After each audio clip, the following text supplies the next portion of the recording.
Spirituality here in in the old city of Jerusalem, overlooking the Western Wall. We are discussing today a very interesting thing that in Judaism we say every day, twice a day, and really 3 times, a very special mantra, which is the Shema Israel. Shema Israel, Hashem Elokeinu, Hashem Echad. And it's like it is our hallmark statement. It's what you say when, if you knew you were going to die, you say it. You say it before you go to sleep, in case you don't wake up. It is the thing that's supposed to be on your lips always, but specifically if you're about to die. I've even had students here in Israel who flew back to their dying grandparents just to get their grandparent to say Shema Israel in wherever country their grandparents lived, just to get them to say those words before they passed away.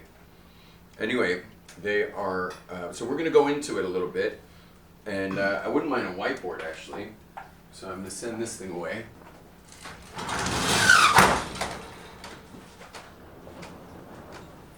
And we'll use this whiteboard a bit.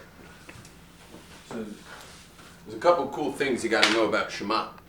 So, by the way, just to tell you why we say it twice a day, and then when we go to sleep, the twice a day is when we say there's a paragraph afterward that says "Uv'shach becha uv'kamecha," which means when you lay down and when you rise up. So one of the when you lie down means say it at night. After there's 3 stars, say it at night. And when you rise up, say it in the morning when you get up. So we learn from that twice a day, 1 at night, 1 in the day, and then we add another at actual bedtime, as I mentioned previously.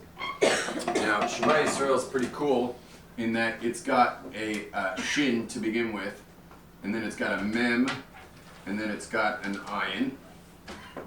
A shin, a mem, and an ayin. And these letters, the shin, represents the highest of all frequencies in a I don't know what you call it, like in your studio if you wanted to check the frequency of a wavelength of a sound. Is there a term for that, or is it just the wavelength of that sound? It's the most condensed. It's the most condensed wavelength, but apparently it has the highest amplitude of any other sound the mouth makes. So shh has the highest sound. Would that make sense to you from the studio? Shows up as a very close wave as opposed to... I'm only discussing amplitudes right now, but it's a close wave. Okay, but anyway, but apparently the shin has the most, and then the mem is more or less flatlined. And would you find that also very low amplitudes on the mem? Yeah. It's more like this. Yeah, it's got a wave, but a very little wave. And then the ayin means to look deep. That means look deep. And it's also, the funny thing is the letter ayin is the word ayin, which is I. So the third letter of the first word is Shema, means to look deep. So what's this big frequency and little frequency? And the answer is that the biggest frequency, the distractions of this physical world, represent the decoy, the distraction of physicality, of the material world. And the mem represents everything coming back to one, because that's what we're ultimately saying when we're saying Shema, is that God is one.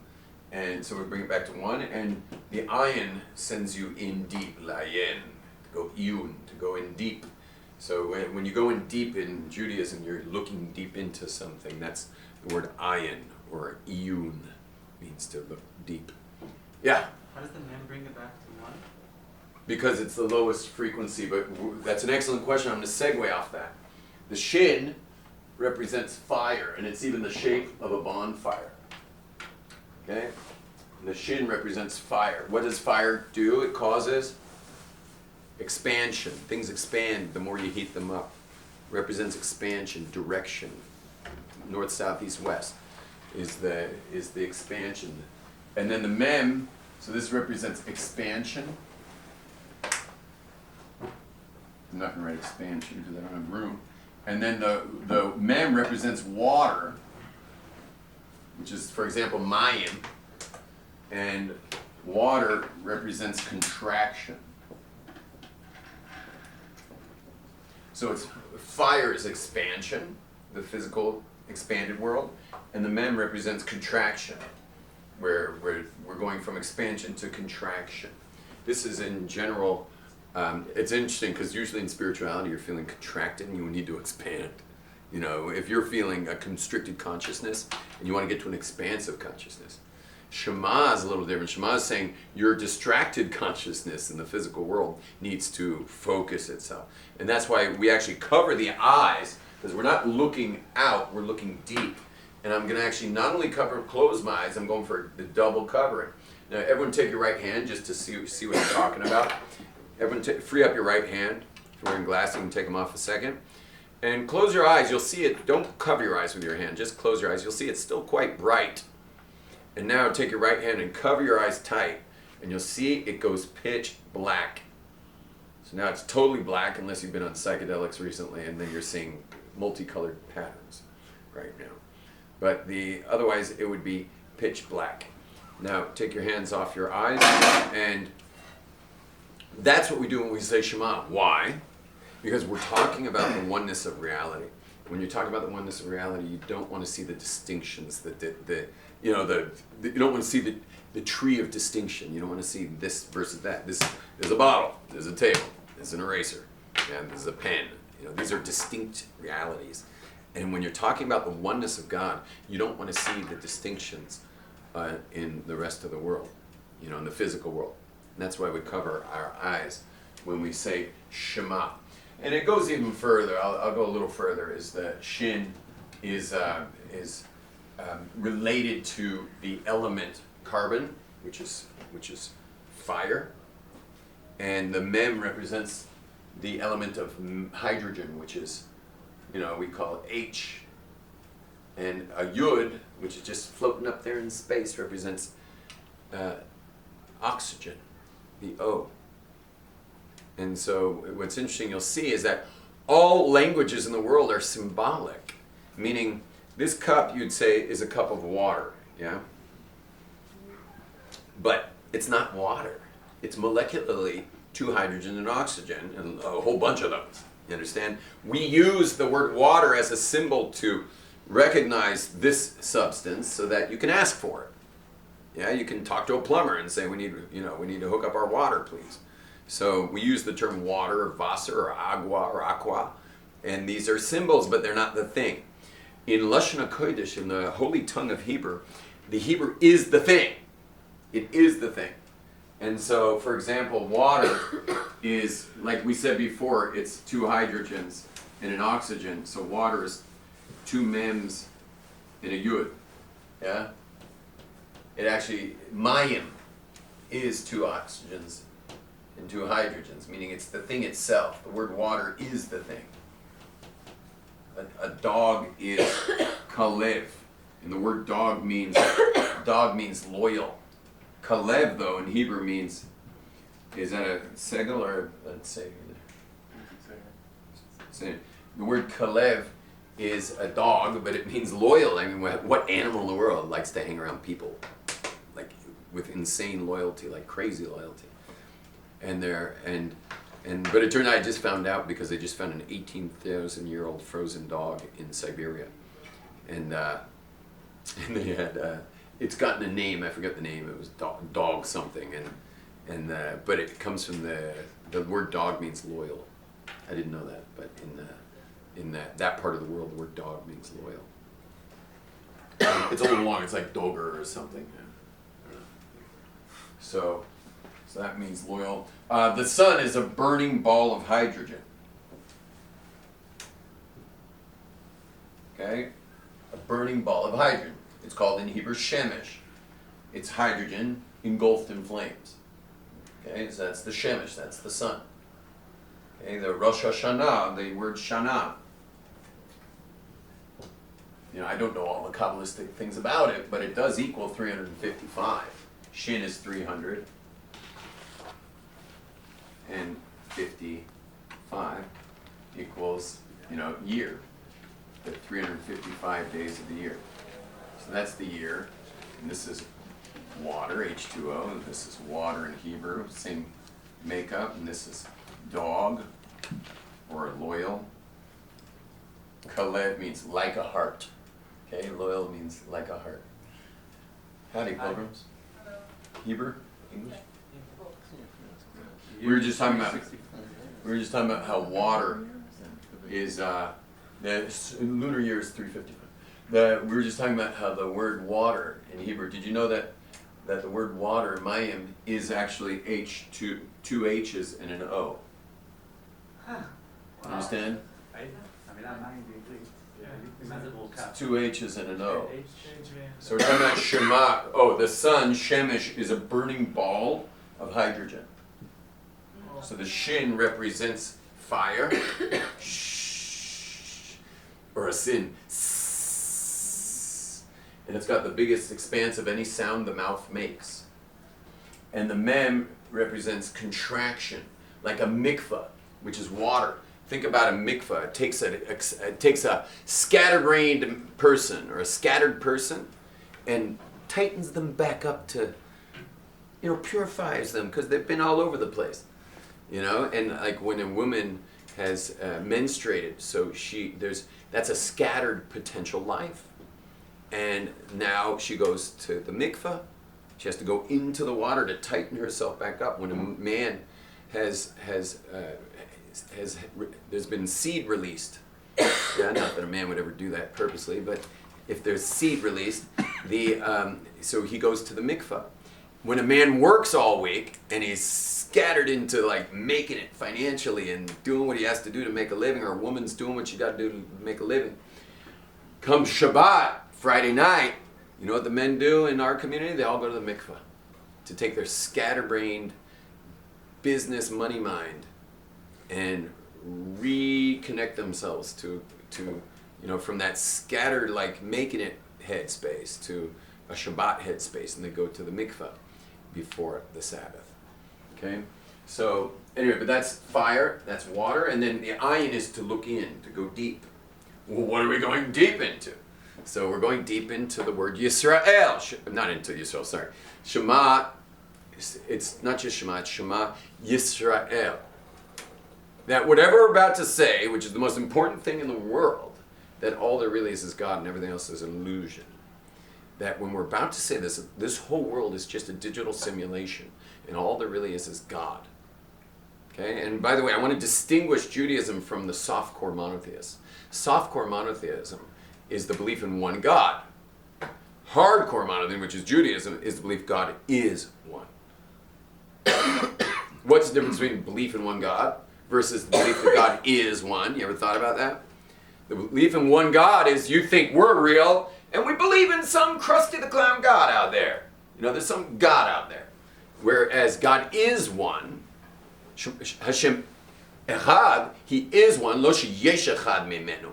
Not that there's one of Him, but He is one means that He's Echad, ve'ein sheni, there's nothing else but Him. Not me, not you, nothing but God. There's really only God. And that's a heavy statement. So when you say Shema Israel, why is this only important to Israel, to the Jewish people, the children of Israel? What about the rest of the world? There's another couple billion people on earth. What about them? Isn't it a little ethnocentric that the most important statement in the whole Torah is addressed only to one tiny community of this planet? You ever thought about that? You ever thought why isn't it a little ethnocentric? Mr. Oregon? Yeah? Isn't that a little ethnocentric? You say Shema every day? I don't know if that's politically correct. Yeah? Because, why are you talking about Yisrael? What about the rest of the world? The answer is, well, guess what? You want to hear how holy our people are? You want to talk politically correct? Talk Rashi. Rashi speaks up there, and you know what he says? Isn't that a little ethnocentric? That's what Rashi says. Isn't that a little ethnocentric? What about the rest of the world? That's what Rashi says from 1,000 years ago. Yeah, so you don't have to be from San Francisco to be politically correct. Man. Just check no further than our sages. And Rashi, who lived 1,000 years ago, was a Rishon. And he says, yeah, what about the rest of the world? And you know what the answer is, Daniel? You know why it's Yisrael? He says that only the Jews who were at Mount Sinai, who experienced the THX surround sound Omnimax 3D LSD blowaway oneness of God, there's nothing but total oneness, can handle the fact that this is just a digital simulation inside the mind of God, that all of this is just inside the mind of God. Only the Jewish people can handle that because they were there. They were at Mount Sinai. They experienced it already. But to tell the Gentiles in the world that this world isn't even real, that's just going to freak them out. That's just going to freak them out. They're not going to know what in the world to do with it. They're just not going to know how to deal with it. They're not going to know what to do with it.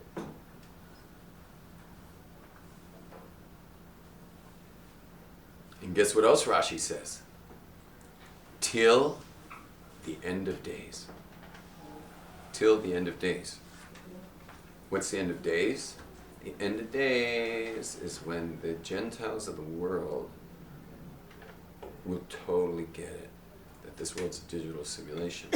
Well, welcome to the end of days. We're here, and the Gentiles get it. You can go check out the movies they've put out. First of all, sci-fi, all about, a lot of sci-fi flicks. Some of the most popular ones are all about a simulated world. We have Groundhog's Day as a movie, a simulated world. We have The Matrix, simulated world. We have Avatar, a simulated world. We have, what was that famous one that's, there's another big one. You gotta watch it a bunch of times to get it. Inception. Yeah, Inception, a simulated world. I mean, if Hollywood's already putting out these films, it's, they're not, believe me, they're not putting it out for the Jews, that's for sure. It's the Jews putting it out, but they're not putting it out for the Jews. They would go out of business.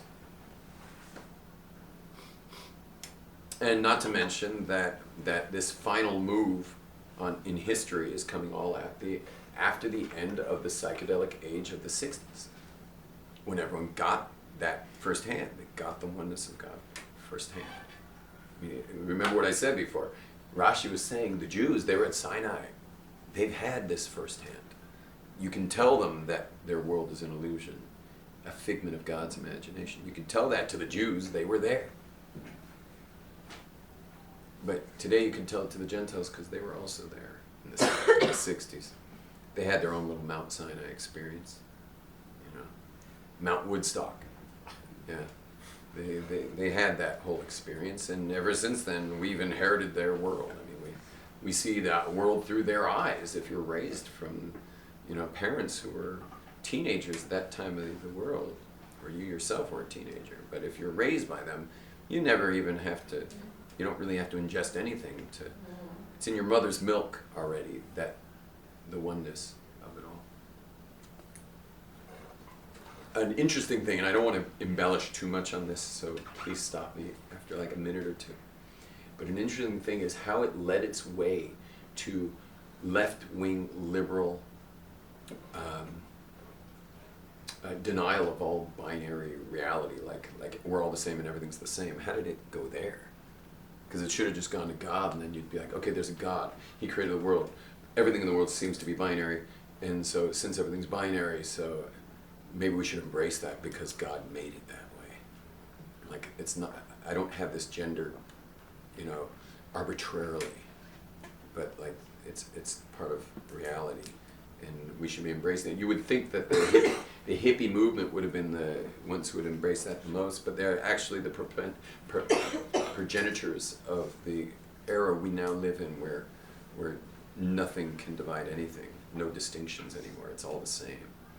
And so, what's the correlation? How'd that happen? How'd they experience the oneness? Well, the answer is they experienced the oneness. Well, oneness is not two-ness.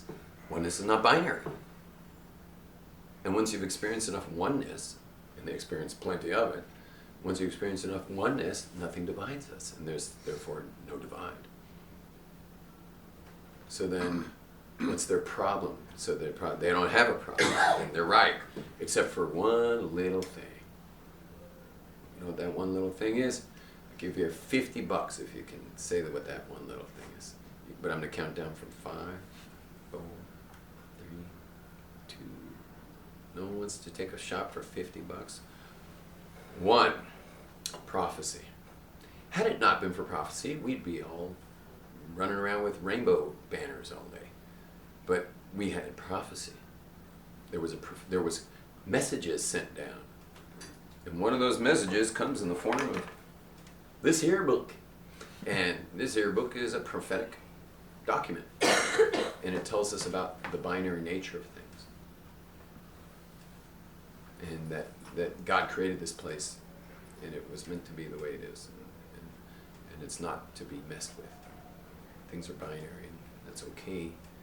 And it doesn't make duality. There's still oneness. Everything is one. This is all an illusion. It's a simulation. But you must respect the simulation, as we all do. I mean, you can be simulation. Everything's an illusion. Spiritual svat lady. Ever. I promise you'll still look both ways when egged buses are shooting by. Yeah, because that bus ain't no illusion. It's an illusion. But, now you're the illusion of road pizza. For having ignored the illusion of a giant egged bus. Egged is the bus company of Israel.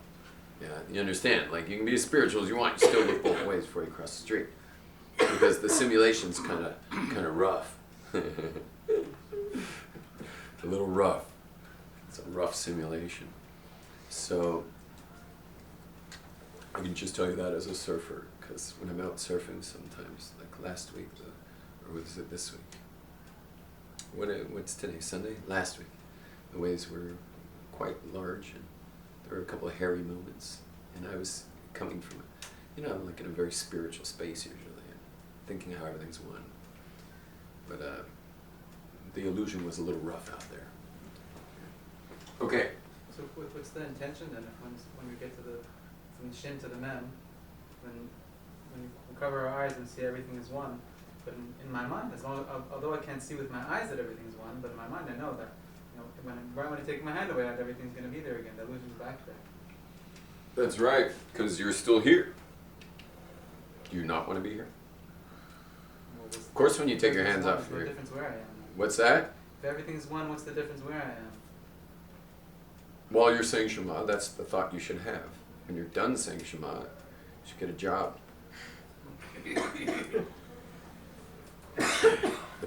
The prophecy says that once you eat from the fruit and you see the duality, go out and work. By the sweat of your brow. Go do something with your bag of bones. Come home and have some woman honor you for having gone out there and fought those dragons and schlepped back a little dough. Because if she honors you, she's going to be attracted to you, and you're going to have a good marriage. So, the prophecy says work. Go out there and do something. Show that you're not just a meaningless lump of nihilistic atheism.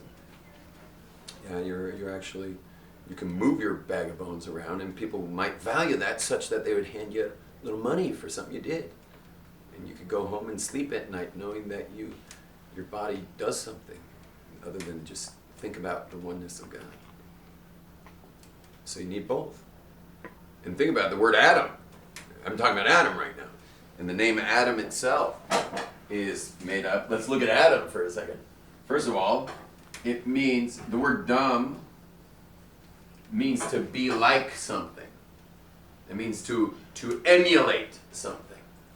Adam means I will emulate. And you're here to emulate God. That's the whole purpose of being here. The purpose is to connect to God, but when you spend your day, try to give. Be of service. Be of service. How do you know you're being of service? You'll either get amazing feedback or you'll get money.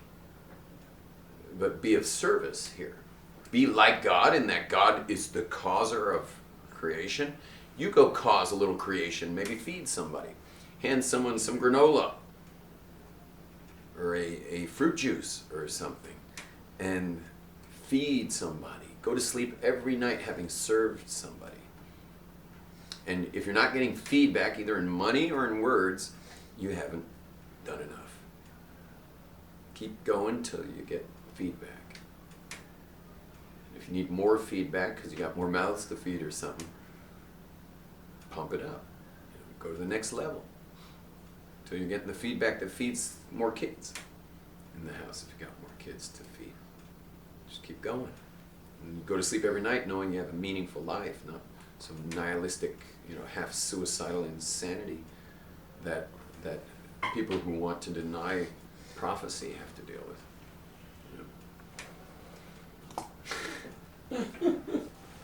So the word Adam means I will be like, yeah? Adam means I will be like. Means a bunch of other things as well. But to emulate. But it also has another amazing thing. Because numerically, the Aleph is obviously 1, the Dal is obviously 4, and the Mem is less obviously 40, which happens to be the shape of the mikvah, the water mikvah, and it's the amount of sa'ah, which is a measurement. 40 is the measurement of how much water you put in a mikvah. So you can go into the water and become contracted into oneness again. And by the way, water is the ultimate solvent. You can put a screw that would hold up a building in water, come back a year later, it's gone. It becomes the water. It becomes one. Water makes everything one. Fire makes everything scatter. Now, anyway, but what does it equal? What number we got there? 45. The word man, or I'll call it Adam, Shalom Aleichem. We're doing mysticism today, at your request. Wait, behind? Nope. And the word Adam has the same numerical value as a very simple word, the most important word of your life. You ready? This is the word that will lead you to heaven, and if you ignore this word, it will lead you to hell. $50 if you can guess what word that is. Unless you're my son, because he already probably knows what. You know what word it is? It's too easy. I already put what it equals. 5, 4, 3, 2, 1. Okay, no $50 for that. And it is the word ma, which is 40, as you know, and hey is 5, which is the word what. It's also the word why. Okay? Meaning if you put the prefix lema, it's like porque. Lema. To what end is this? Okay? The word ma is what? The most important word in all of creation. That's why Adam, first man, gets the name what and why. Okay? What is ma and lema, porque, for what, is why. And these are the key to creation. Why? Because you've been put inside this matrix and your job is to claw your way through. That's what you're here for.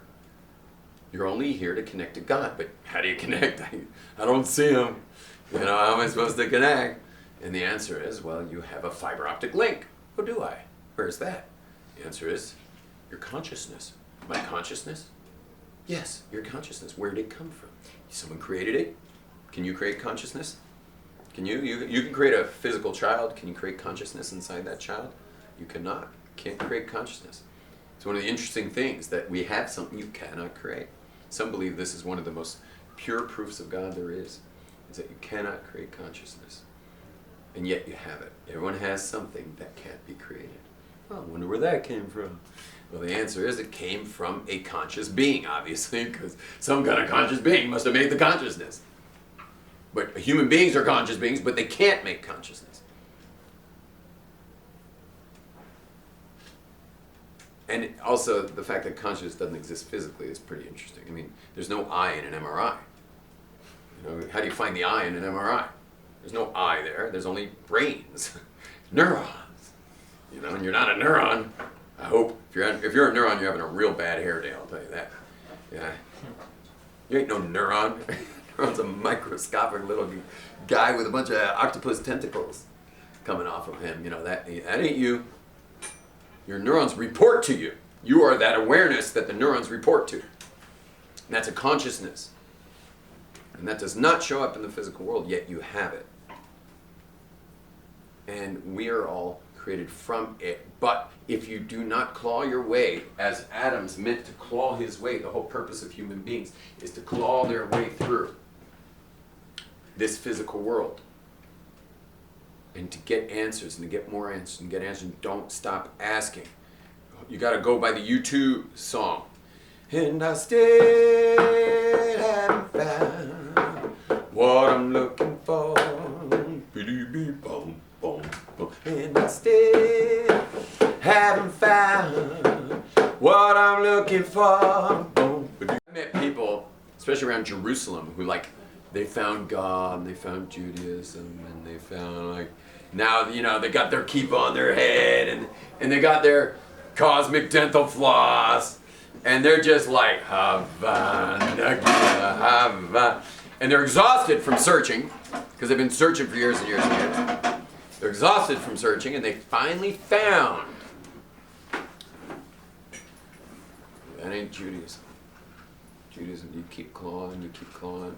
Yeah, you got a good enough search engine inside there to get yourself to Torah. Well, now apply that search engine to Torah. You had a good enough search engine to get to Torah. Now take your search engine and apply it to Torah. And a million other things. Because there's just endless depth to this place. Just keep clawing. Clawing, clawing. Never stop. Never stop, never stop, never stop. You guys can join me. Let's sing to that. And I still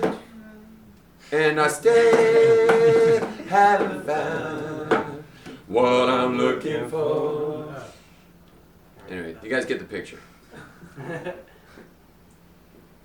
Keep clawing. What should we be asking? What and why?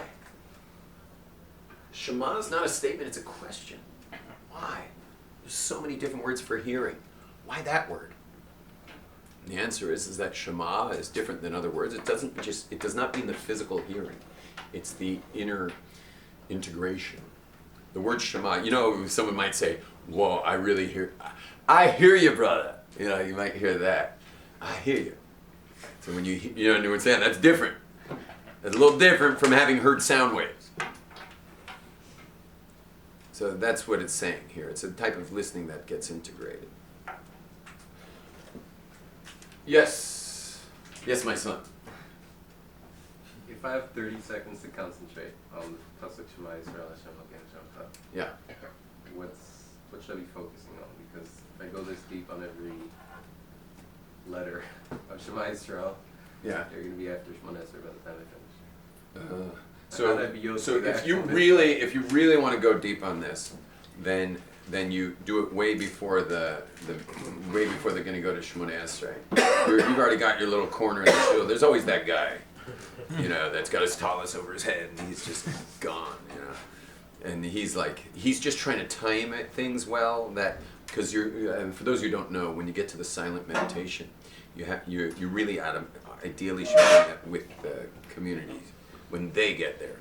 But they're like a freight train trying to get there as quickly as possible, unless you're praying in a prayer group that's particularly dedicated to intense prayer. But most of them are just trying to get done so they can get to work, And anyway, so you time it like that. But if you only had 30 seconds, let's say you're not doing that, and you just have 30 seconds, what would you concentrate on? I would concentrate just on the whole this particular sentence, I guess, which we didn't even go to. Shema Israel, in that history, the world in the end of history, which we established is now, and then the rest I can just show you like this. The rest is Hashem Elokeinu. Looks like this. This is the globe here. Okay, that's the globe. Sorry, that's the expanding universe. Okay, this is the entire expanding universe. So that's our galaxy, and inside that dot's our solar system. But there's many more galaxies out there. And so that is outside the universe, so to speak, is what we call, this is called the Yud and the Hey and the Vav and the Hey. We otherwise call that as Hashem, is what we call outside the universe. And then Elokeinu is how God fills the universe.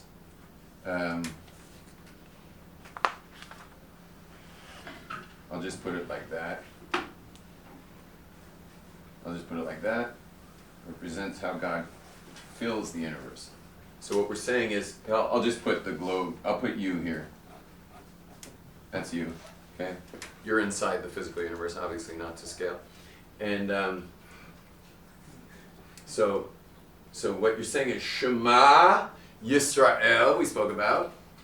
Hashem, that which surrounds space and time. Elokeinu is what fills space and time. This is the tortilla, is Hashem. And then it's the rice and beans, this is how he fills it. Hashem, Elokeinu, how he fills creation. Hashem Echad, the whole thing is Hashem. The whole thing's Echad. It's all really one. So it's not just that God's outside creation, he's filling creation. He's both surrounding and filling. Okay? So this is what you want to have in mind when you say Shema. Shema. Also, you take the four-cornered garment. We gather all four corners, north, south, east, west, into our left hand, uniting the distraction. Shema Israel, Hashem, surrounding space and time. Elokeinu is filling space and time. Should I bring you back? Hashem, Elokeinu, filling space and time. Hashem, Echad, the whole thing is really just one, and this is all a digital simulation. Now, check this out. Those tzitzis in the end are the representative of this oneness. Now, really, they're supposed to have a blue thread that reminds you of the sea, which reminds you of the sky, which reminds you of this sapphire angelic thing called the throne of glory, but it's not. You know, God doesn't have a behind to sit on. You know, he's an infinite being. But there's a sapphire thing covered in these things called srafim, bechayos, and ophani, that are these molecular things. They're malachim. So it's a molecular throne, so to speak, made of sapphire. Obviously, there's no space or time, so it's not made of sapphire. But we're supposed to have a sapphire-looking thread.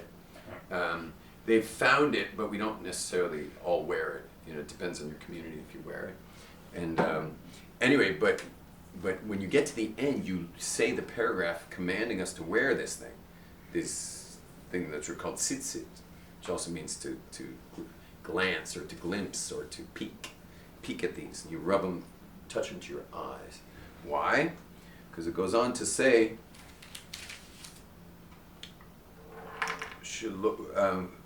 in order that lo taturu, lo sasur, that you shouldn't stray after your eyes and after your heart.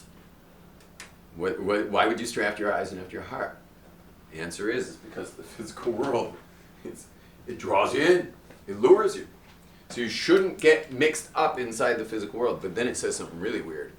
It says, don't stray after your eyes and your heart. That you are, in present tense, you are doing that. Not you could do that, you are doing that. Don't stray after your eyes and your heart that you are straying after. Now, what in the world kind of statement is that? How can you tell me not to do something I'm doing? It's saying I'm doing it now, so why is it telling me not to do that? If it's saying at the same time that I am doing that. So you know what the answer is? The answer is if you get aware to the fact that you're doing it, you'll stop. If you can realize that your brain has hijacked your presence of consciousness, your pure self. If you realize your brain's hijacked your conscious mind, which is the connection to the soul, the fiber optic link we spoke about. That's your link out of here. If you realize that's what you're doing, you'll stop doing it for a moment. And when you stop doing it for a moment, what does it go on and say? We're going to close with this. When you stop doing it for a moment, you know what happens?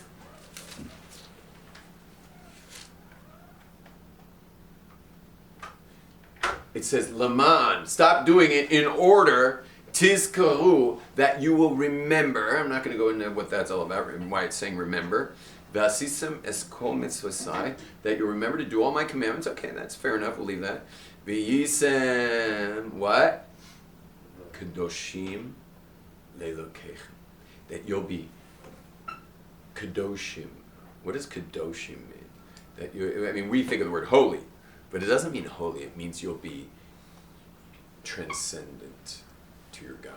Meaning you will be so locked on, that you will become kadoshim, you will be transcendent of the physical world. Le'elokechem, to your God. You will transcend and be one with God. If you can realize right now that your consciousness is getting hijacked by the brain, you will become one with God. You'll be kadoshim le'elokechem.